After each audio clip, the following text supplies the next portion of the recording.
Mi familia declaró en mi contra y perdí a mi hija. Ahora me ruegan que los ayude tras la traición de mi ex, pero grabé sus confesiones.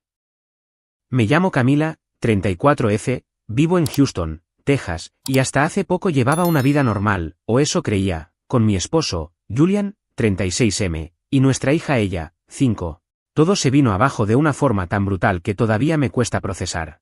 Pero bueno, voy a empezar por el principio, porque esta historia es larga y llena de momentos que ni yo misma termino de creer. Crecí en Austin, también en Texas, en una familia pequeña. Mi padre Mason y mi madre Pauline son ambos muy tradicionales, del tipo que valora muchísimo la buena imagen y las apariencias sociales. Tengo además un hermano menor, Adrien, 30M, el eterno consentido de mis padres. No es que seamos millonarios ni nada por el estilo, pero mis papás siempre han hecho hasta lo imposible para presumir de cierta estabilidad o de una vida acomodada. No sé, tal vez para no admitir ante los demás que las cosas a veces son más complicadas de lo que aparentan. En mis primeros años de adultez, me independicé y me mudé a Houston para buscar oportunidades de trabajo en agencias de publicidad.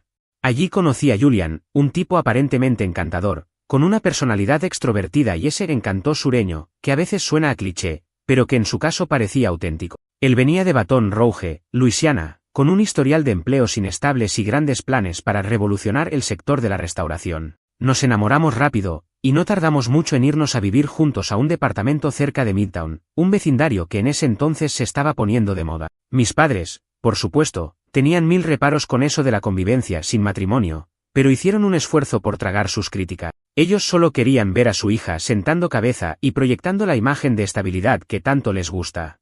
Así que, al cabo de un año, Julian y yo nos casamos. Fue un evento sencillo, sin demasiado lujo, pero suficiente para contentar a mi madre, que pudo lucirse con sus amigas del club social. Después del matrimonio, parecía que la vida nos sonreía. Yo llevaba un par de años trabajando en el departamento de cuentas de una agencia publicitaria local, y Julian estaba decidido a montar su propio negocio, un pequeño restaurante con toques de cocina cajún mezclados con sabores tejanos. Él era muy emprendedor, aunque también bastante impulsivo. Mis padres lo apoyaron al principio, especialmente mi padre, que se entusiasmaba con la idea de tener un yerno empresario. Al poco tiempo, llegó la noticia del embarazo. Estaba esperando a mi hija ella. Para mí, ese momento fue uno de los más felices de mi vida. Julian también parecía ilusionado, hablaba de ampliar la casa, comprar una minivan y hasta abrir una sucursal más del restaurante en el futuro. Mis papás, por su parte, vivían para contárselo a todos sus conocidos. Nuestra Camila espera un bebé, ¡qué bendición!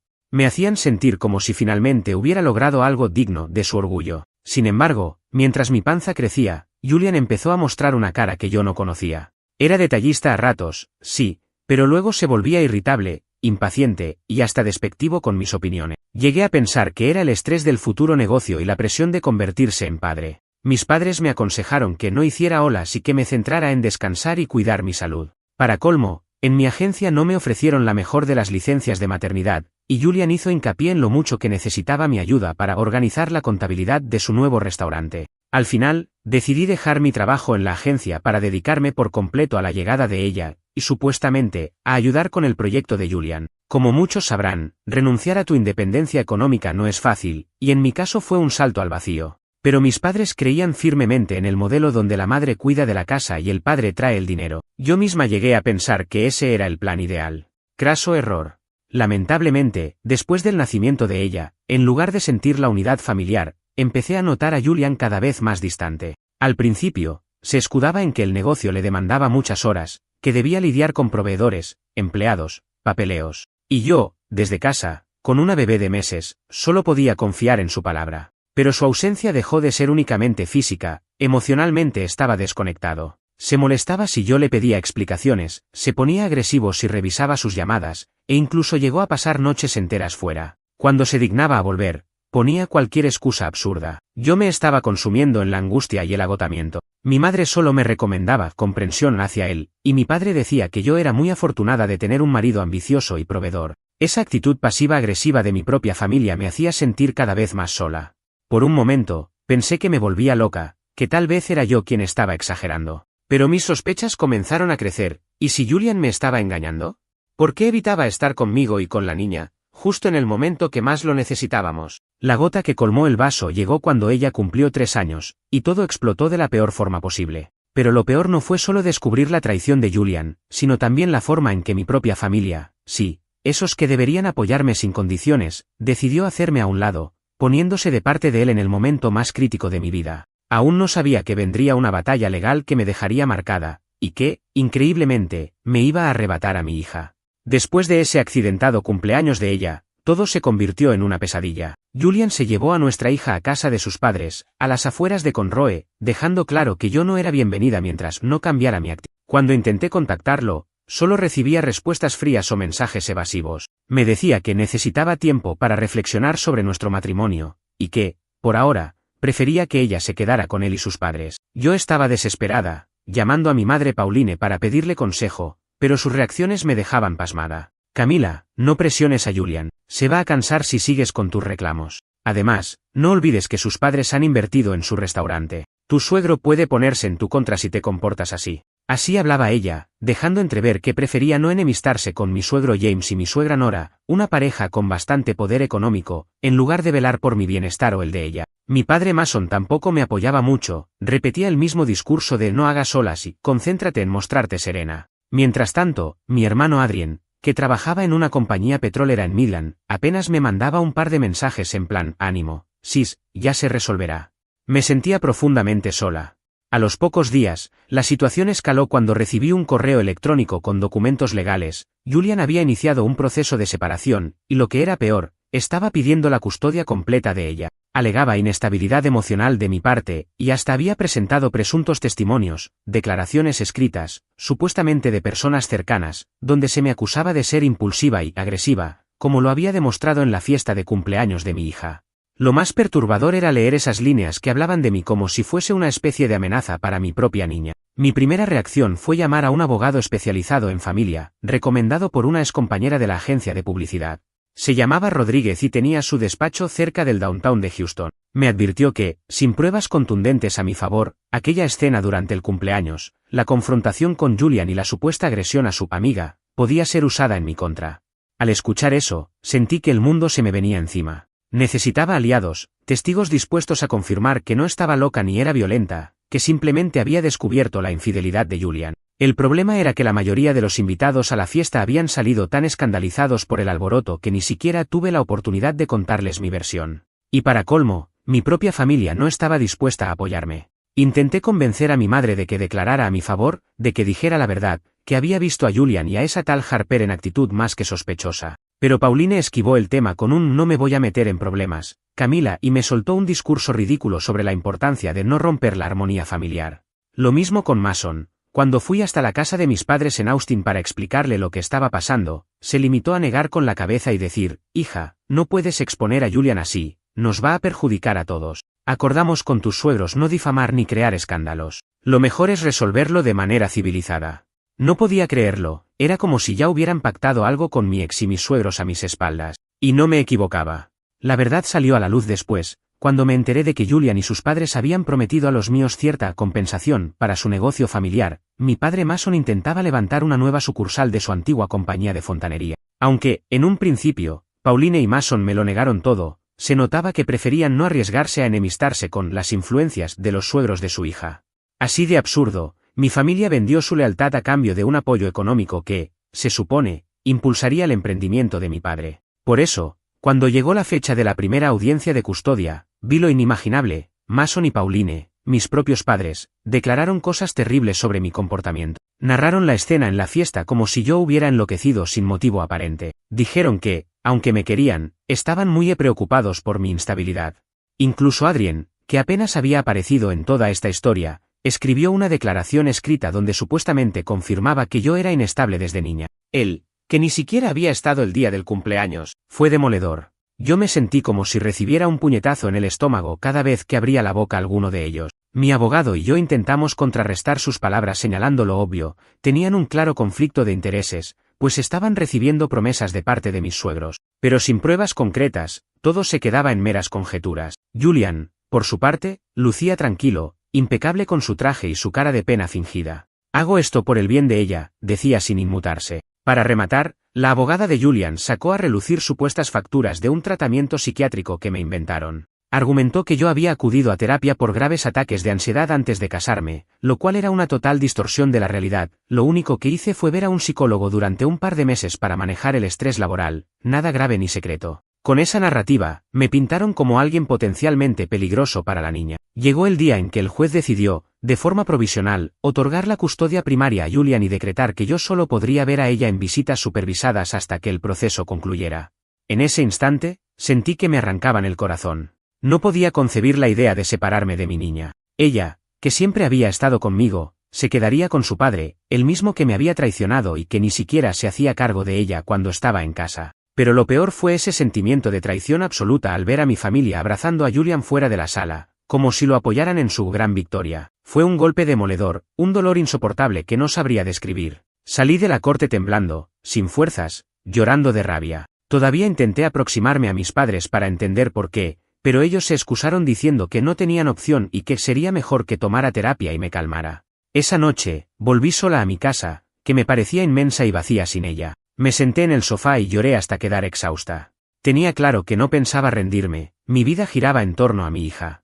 No iba a permitir que se quedara con Julian y su familia por siempre. Pero estaba desorientada, no sabía qué estrategia seguir, y desde luego no podía imaginar la forma en que, tarde o temprano, surgiría una oportunidad de exponer toda esa mentira, una oportunidad para poner fin a esta pesadilla y recuperar a ella. Tras aquella primera resolución judicial que me dejó sin la custodia de ella, me sumí en una rutina solitaria y sofocante. Vivía en la misma casa donde antes convivíamos Julian, nuestra hija y yo, pero ahora reinaba el silencio. A veces sentía la necesidad de romperlo gritando o llorando, porque el vacío se hacía insoportable. Sin embargo, tenía que armarme de valor y volver a la carga, necesitaba pruebas que desmontaran esa farsa de agresividad e inestabilidad con la que me habían pintado. Y, sobre todo, necesitaba un plan para recuperar a mi hija.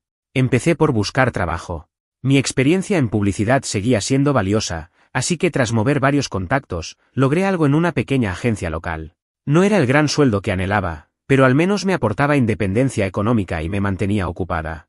Mientras tanto, el abogado Rodríguez preparaba la estrategia para la siguiente audiencia, que se celebraría en unos meses. Me insistía en que si quería dar un vuelco al caso, debía demostrar que Julian y mi familia habían falseado pruebas o mentido bajo juramento. Mira, Camila, me decía con aire serio, la próxima cita en la corte no promete ser muy distinta si no presentas algo que contradiga sus testimonios. ¿Hay alguien que pueda declarar a tu favor y que sea imparcial? ¿Pruebas de su engaño, de su relación con esa tal Harper? Me daba rabia no poder responder con un sí rotundo. La mayoría de mis conocidos se había esfumado tras el escándalo familiar, y mis padres se habían encargado de propagar esa idea de que yo era una madre desquiciada. Sin embargo, recordé un detalle. Manon, una compañera de la agencia donde trabajaba antes de casarme, estuvo en el cumpleaños de ella. Se fue corriendo cuando empezó el griterío, pero quizás alcanzó a ver algo. La contacté y quedamos en una cafetería próxima a mi trabajo. Le conté todo y, aunque se mostró empática, me dijo que no había visto lo suficiente para testificar con contundencia. Aún así, me animó a no rendirme. Durante esos meses, apenas podía ver a ella. Cuando lo hacía, era bajo supervisión en un centro de visitas familiares, donde un trabajador social tomaba notas mientras jugábamos. Ella, con su inocencia de niña de 3 años, no comprendía por qué nos encontrábamos en un lugar tan frío y por qué no podía quedarse conmigo. Me preguntaba, ¿cuándo vuelvo a casita contigo, mami? Cada vez que la oía, sentía el corazón partirse en 1000 pedazos. Mientras tanto, mi familia no daba señales de arrepentimiento. Seguían apoyando a Julian, tal como lo dictaba su pacto implícito con mis suegros, James y Nora. El gran error de mis padres, sin embargo, fue creer a ciegas que ese respaldo económico estaría garantizado. Por lo que me llegaba a oídos, en rumores, comentarios de antiguos amigos, el negocio de fontanería de mi padre no despegaba como él esperaba. Encima, en lugar de recibir dinero de mis suegros, parecía que James apenas les daba largas y promesas ambiguas. Aún así, Mason y Pauline continuaban mostrándose incondicionales con Julian, quizás para no perder la mínima posibilidad de conseguir fondos. No obstante, una noche recibí una llamada de mi hermano Adrien, el mismo que había presentado aquella declaración en mi contra. Su tono de voz era tenso, casi tembloroso. Decía querer reunirse conmigo porque necesitaba contarme algo importante sobre Julian y el negocio de papá. Mi primera reacción fue negarme, ¿para qué iba a hablar con alguien que me había traicionado? Pero algo en su voz me inquietó. Acepté encontrarme con él en un bar de Houston. Allí, Adrien se apareció con el rostro demacrado. Se pidió una cerveza y se la bebió a tragos largos antes de hablar. Confesó que sentía remordimientos, que había testificado en mi contra solo porque papá y mamá le habían insistido con el argumento de no podemos enfrentarnos a los suegros de Camila, o nos hundirán. Pero ahora descubría que Julian les jugaba sucio también a ello. Según Adrien, había visto documentos que indicaban que mi ex y mis suegros nunca tuvieron la intención de invertir un centavo en el negocio de mi padre, y que en realidad les convenía que mi familia siguiera ofreciendo apoyo gratuito, como canguros de ella. De esa forma, Julian y su amante, Harper, estaban libres para gestionar el restaurante y otros proyectos sin pagar guardería ni preocuparse demasiado por la niña. Escuchar aquello me producía una mezcla de ira y alivio. Ira, porque confirmaba el poco valor que tenían mis padres para Julian y sus padres, y alivio, porque era la evidencia de que todo aquel circo montado contra mí se basaba en intereses económicos de un solo lado. Adrien, ante mi silencio, me pidió disculpas y con voz avergonzada, confesó que estaba dispuesto a testificar sobre lo que sabía. Sin embargo, temía las repercusiones legales de desdecirse de su testimonio anterior. Le expliqué que mi abogado necesitaba pruebas concretas, correos, mensajes, algo que mostrara cómo mi familia había sido manipulada, o cómo ellos mismos se dejaron manipular voluntariamente. Él asintió, dudando un instante. Me reveló que en el correo de mi padre había varias comunicaciones con James donde se hablaba abiertamente de los beneficios que supondría descreditarme en la corte. También existían mensajes de Mason hacia Julian, exigiendo cumplir con lo prometido. Adrien dijo que creía poder acceder a esa correspondencia, pues tenía la contraseña de mi padre por un asunto familiar de hacía tiempo. Lo único que le pedí fue que tuviera cuidado y que no me diera falsas esperanzas. Esa noche, salí de aquel bar con el corazón palpitante. Si Adrien podía conseguirme capturas de pantalla de esos correos, tendría por fin algo sólido. Aún así, decidí ir un paso más allá. Empecé a grabar mis conversaciones con él y, sobre todo, con mis padres, cada vez que uno de ellos me llamaba. Sabía que en Texas la ley de un solo consentimiento me permitía grabar las conversaciones en las que yo participara sin avisar a la otra parte. No me enorgullecía la idea, pero me encontraba en un punto donde mi prioridad absoluta era mi hija, y estaba dispuesta a lo que fuera para recuperarla. Pasó alrededor de una semana antes de que Adrien me llamara de nuevo. Tenía varias capturas de pantalla que mostraban, sin lugar a duda, cómo mi padre, Mason, y mi madre, Pauline, habían pactado con James manipular sus testimonios en la audiencia de custodia a cambio de una recompensa que, en realidad, nunca llegó.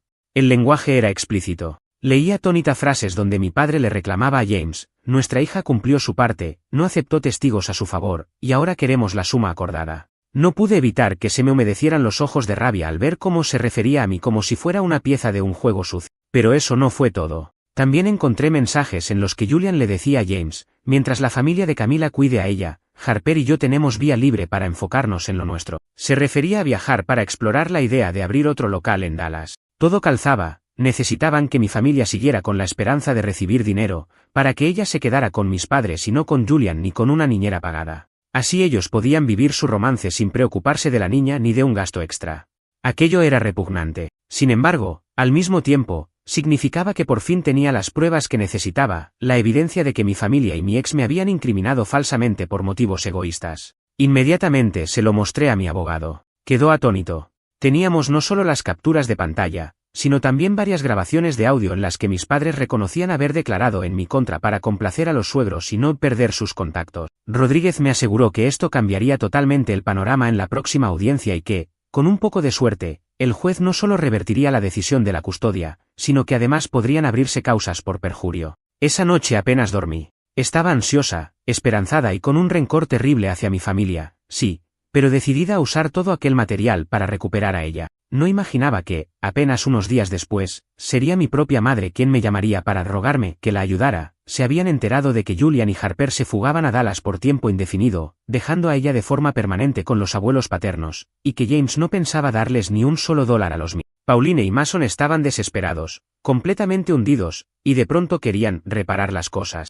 Pero ya era tarde, yo tenía las cartas ganadoras en mi mano, y nadie me iba a detener. Ahora me tocaba decidir cómo jugarlas. La fecha de la audiencia definitiva llegó con más prisa de la que anticipaba. Sentía el estómago revuelto mientras revisaba, por última vez, las pruebas que mi abogado Rodríguez y yo presentaríamos ante el juez. Como en todas las sesiones anteriores, la sala estaba impregnada de tensión. Julian se sentó junto a su abogada, con semblante altivo, y vi a mis padres Mason y Pauline en la parte destinada al público, arrinconados y nerviosos. Parecía que, por fin, comprendían el lío en que se habían metido. La audiencia comenzó formalmente con el repaso de los hechos. El juez pidió a cada parte que expusiera su situación. La abogada de Julian intentó retomar los argumentos de siempre, que yo era inestable, agresiva, y que durante el cumpleaños de ella había demostrado un desequilibrio que ponía en peligro a mi hija. Sin embargo, esta vez teníamos un as bajo la manga, un grueso expediente lleno de capturas de pantalla y grabaciones que evidenciaban cómo se había urdido ese relato falso. Rodríguez solicitó permiso para introducir las conversaciones grabadas y los correos electrónicos entre mi padre y James, el suegro.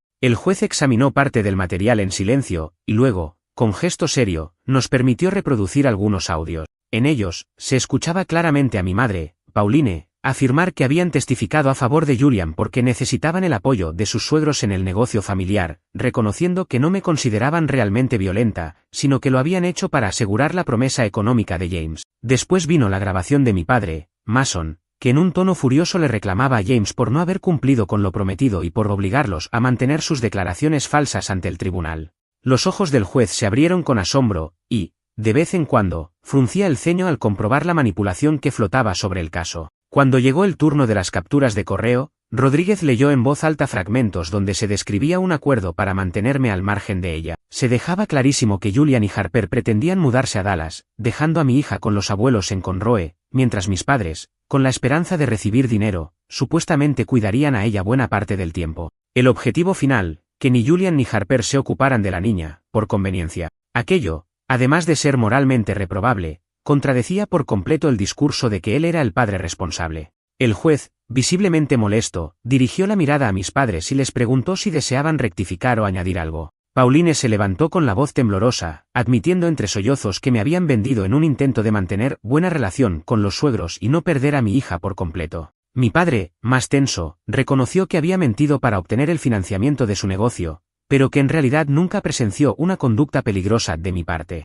Eso último destrozaba el pilar principal de la defensa de Julian, la supuesta inestabilidad mía que mi familia decía haber presenciado. Por un momento, sentí compasión al verlos tan asustados, pero luego recordé la angustia de no poder ver a mi hija libremente y el calvario de haber sido señalada como una madre loca. Era la consecuencia de sus actos, no la mía. La abogada de Julian se esforzó en replicar, argumentando que todo ese material había sido obtenido sin consentimiento y que no podía ser admitido. Rodríguez, no obstante, precisó que en el estado de Texas existe la ley de consentimiento de una parte para grabaciones, y que yo, participante directa de las conversaciones, había autorizado tales registros. El juez evaluó brevemente la cuestión legal y decidió que las pruebas eran admisibles. Fue entonces que Julian intervino personalmente, con el rostro color ceniza, intentando minimizar lo que se escuchaba. Aseguró que yo seguía siendo inestable y que todo era una trampa para desprestigiarlo. Pero su discurso tenía escaso peso comparado con la contundencia de los correos y las confesiones de mis padres. El juez le preguntó por qué, si de verdad era un padre tan responsable, había contemplado mudarse y dejar a la niña mayormente con sus abuelos.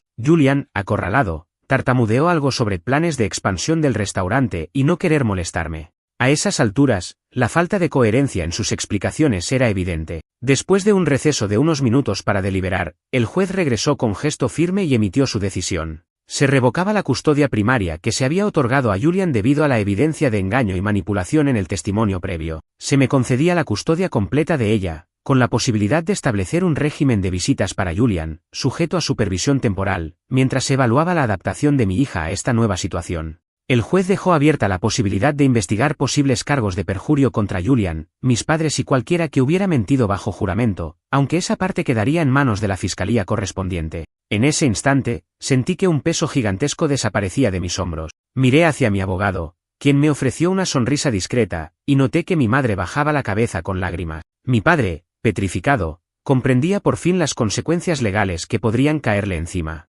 Julian, sin atreverse a mirarme a los ojos, siguió discutiendo con su abogada en voz baja, consciente de que su plan se había desmoronado. Salí de la corte directamente rumbo a la casa de mis ex-suegros en Conroe, donde se encontraba mi hija. Con la orden judicial recién emitida, y acompañada de un oficial designado, solicité que me la entregaran. James y Nora abrieron la puerta con caras largas, les mostré el documento y no tuvieron otra opción que acatarlo. Cuando por fin tuve a ella en mis brazos, la niña se agarró a mi cuello y me miró con unos ojitos brillantes, llenos de emoción. De mi boca solo salía, mi amor, mamá está aquí, y no te voy a soltar nunca más. Fue un reencuentro conmovedor. Conduje hacia mi hogar, donde la habitación de ella la esperaba intacta. Sentí que, por fin, volvíamos a ser una familia, aunque solo fuéramos ella y yo.